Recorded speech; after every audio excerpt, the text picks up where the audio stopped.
maunlad ang kanilang barangay. Pag-eleksyon, nakita ko na yung galing ng inyong kapitan at yung sangguniang barangay. Nakita ko yung mga proyekto, kaya pagdating ko rito, alam nyo, matagal na namin ini-spouse ito, ginagawa na namin sa second district. Kaya nung dumating kami dito, nung dumating ako bago mag-eleksyon, sabi ko, naku, tamang-tama yung inyong programa, susuportahan ko kayo na sa ganon, tiyak na papapalago nito. At ito, Ipinakilala rin ng gobernador sa pamamagitan ni Human Resource and Management Office Lisa O. Paala sa mga mamayan ang mga hepe ng iba't ibang tanggapan sa Kapitolyo at ang mga tungkuling nakaatang sa mga ito, pangunahin na ang paglagda sa papel ng iba't ibang transaksyon sa Kapitolyo upang mapamilyar ang mga ito sa mga nararapat nilang lapitan na aakma at tutugon sa kanilang mga suliranin. Maging ang mga batang mag-aaral ay naging saksi rin sa pagtanggap ng malaking biyaya ng kanilang barangay. Bilang bunga ng kanilang pinaghirapan, ipinakita ng mga residente ang mga produktong gulay na ani mula sa proyektong pangkabuhayang ipinagkaloob ng pamahalang panlalawigan. Sa huli, muling pinatunayan ng gobernador ang sinserong pamumuno sa pagpapakita ng paglalaan ng oras at pagpaprioridad sa mga barangay sa lalawigan ng Oriental Mindoro.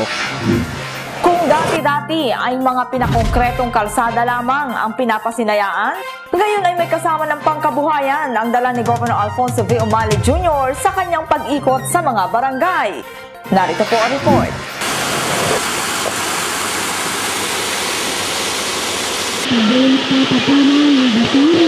Napatapat na Fish Conservation Week nang umikot si Governor Umali sa mga barangay ng Victoria, Socorro at Calapan noong Oktubre 18, araw ng Martes, ang araw na nakatakda ang pag-ikot ng gobernador sa mga barangay, kaya naman dala niya ay pangkabuhayan sa mga pangisdaan. Tig 10,000 fingerlings ang kanyang inihulog at pinakawalan sa mga palaisdaan sa Sitio Parang, Barangay Paquias at Sitio Hordan, Barangay Bitel na pawang nasa bayan ng Victoria. Maliban dito, nagkaloob din siya ng 5 biik sa mga kasapi ng Rural Improvement Club ng Barangay Bagsok, Socorro. Kondisyon sa naturang pig dispersal ang pagbabalik ng benepisyaryo ng 2 biik kapag ito'y nanganak para naman sa iba pang kasapi ng RIC. Sa pamahaging ito, personal nang pinayuhan ng gobernador ang mga benepisyaryo na sumailalim sa pagsasanay sa organic farming upang hindi mangamoy ang kanilang pag-aalaga ng mga baboy. alam niyo kasi yung organic napakaganda. Unang-una, mas mahal yung presyo niya. Pero ipagpareho mo na lang ang presyo, mas malaki kita. Kasi halos wala ng pagkain, pinapakain, mga damo-damo lang, yung mga kung ano-ano yun lang, yan, yung mga sahan ng saging, ginagayat lang, yun ang pagkain niya. So, malaking katipiran. Pati yung kanyang mga kulungan, sa likod lang ng ano nyo, maghuhukay lang kayo, may kita pa kayong extra sa fertilizer, sa organic fertilizer. So, pag-aralan nyo maigi ito. Siguro, Doc, ito na lang yung ano natin. Ito yung gawin natin na programa. Kasi sayang, ito ay programa para sa mga mahihirap. Kung ikaw magtatayo pa ng, alam mo, magtayo ka ng isang kulungan ng baboy, magkano abutin? Samantalang itong kulungan, ito yung mga, yung sa amin. Ewan ko kung nakapunta kayo sa Bungabong. Pag napunta kayo ron, yung mga sulirap lang, ang mga bubong, at saka yung mga ano, hinukay lang na 1 metro, nilagyan ng asin, tapos nilagyan na, binalik yung lupa, nilagyan ng kusot ng ano, doon tumatae, doon na umiihi yung baboy, walang liguan, walang amoy. Pero yung ordinaryong babuyan, ang baho-baho. Kalaban nyo, number 1, yung kapitbahay nyo, mamurahin kayo habang kumakain nun, araw-araw, na ginawa na Diyos. Pasasalamat naman at katuwaan ang ipinahayag ni Julieta Dizon, Pangulo ng RIC ng Barangay Bagsok. Maraming pong salamat sa inyong lahat. God bless po.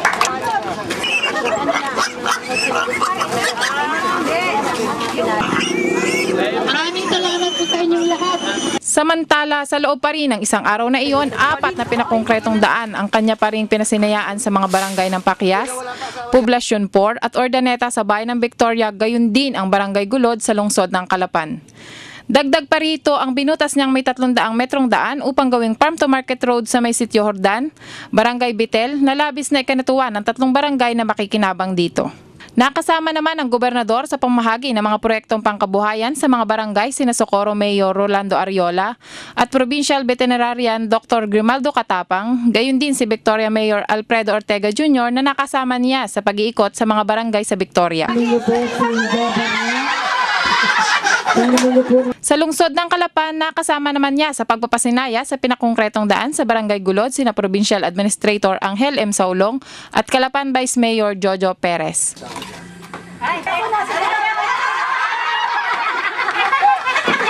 Susunod, milyong pisong proyekto hatid ni Congressman Umali sa mga taga-Gloria. Boy Scout of the Philippines sa Oriental Mindoro muling pinasigla ni Vice Gobernador Dolor. Yaman ng Oriental Mindoro, galing at pagkamalikhain ng mga Mindoreño muling ipapakita sa Agri-Industrial Fair. Pandanggitab Oriental Mindoro muling magniningning.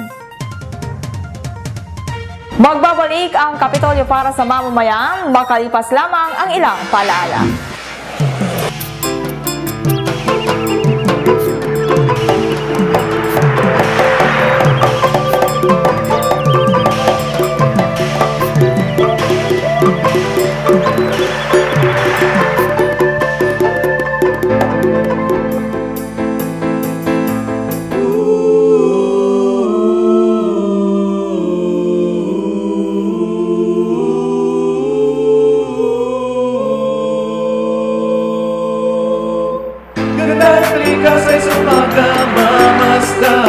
Sa silang Mindoro, dito'y masisilayan. Ngunit ang mga hipon at sasalong ngayong pakalaman. Pwedeng kabagilan kay gandang pagmasdan.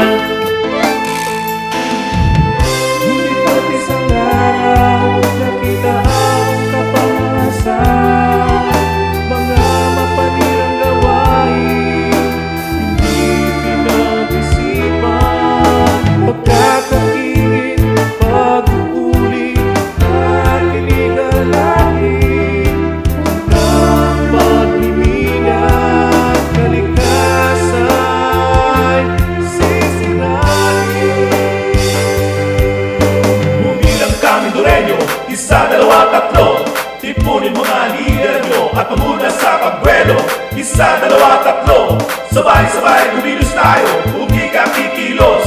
Baha ang